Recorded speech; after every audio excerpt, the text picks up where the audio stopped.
దేవుని కోసం నీవు చేసే ప్రతి పని ప్రేమ లేకుండా అయితే అది విలువలేనిది.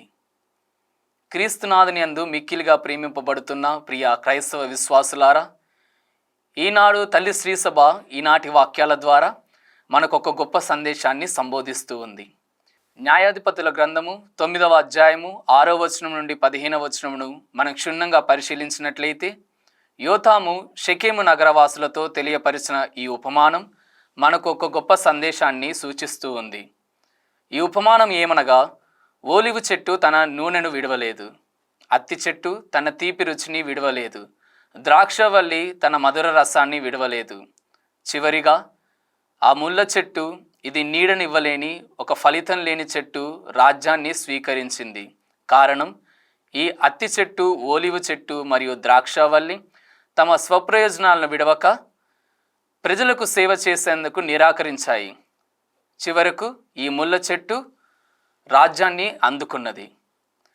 ఈ ఉపమానం మనకు ఒక గొప్ప సత్యాన్ని సంబోధిస్తుంది. అది ఏమనగా, నాయకత్వం ఒక అధికారం కాదు, అది ఒక సేవ.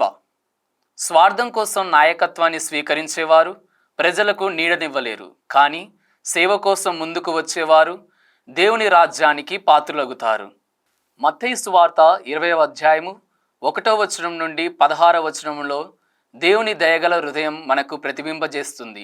ఎందుకనా, యేసు ప్రభువు వారు ద్రాక్ష తోట ఉపమానాన్ని మనకి చెబుతూ ఉండగా, యజమానుడు చివర వచ్చిన వారికి, ముందుగా వచ్చిన వారికి ఒకే జీతాన్ని ఇవ్వడం మనం గమనిస్తూ ఉంటాము. ఇది మానవుడి దృష్టిలో అన్యాయంలాగా అనిపించవచ్చు, కానీ దేవుని దృష్టిలో ఇది ఒక దయ, కరుణ. ఇది ఆయన ప్రసాదించిన దయ మాత్రమే. మనం దేవుని రాజ్యంలో ఉన్న స్థానం కష్టపడి సంపాదించేది కాదు, అది ఆయన ఉచిత వరం. ఈనాడు తల్లి శ్రీసభ పునీత బెర్నార్డ్ గారి సంస్మరణను కొనియాడుతూ ఉంది. పునీత బెర్నార్డ్ గారు ఎంతో చక్కగా మనకి ఈ వాక్యాన్ని తెలియచేస్తున్నారు. ప్రేమే నా కారణం, ప్రేమే నా ఫలితం, ప్రేమే నా గమ్యం అని మనకు చెబుతూ ఉన్నారు.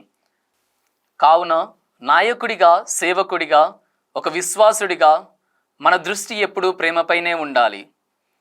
ఈనాడు మన తల్లి శ్రీసభ పునీత బెర్నార్డ్ గారి సంస్మరణను కొనియాడుతూ ఉన్నది. దేవుని ద్రాక్ష తోటలో వెలుగొందిన ఈ బెర్నార్డ్ గారు ప్రేమే నా కారణం, ప్రేమే నా ఫలితం, ప్రేమే నా గమ్యం అని తెలియచేస్తూ ఉన్నారు. కావున ఒక విశ్వాసుడిగా దేవుని ద్రాక్ష తోటలో వెలుగొందే భాగ్యాన్ని మనకు దయచేయమని ఆ దేవుణ్ణి ప్రార్థించుకుందాం. ఆమేన్.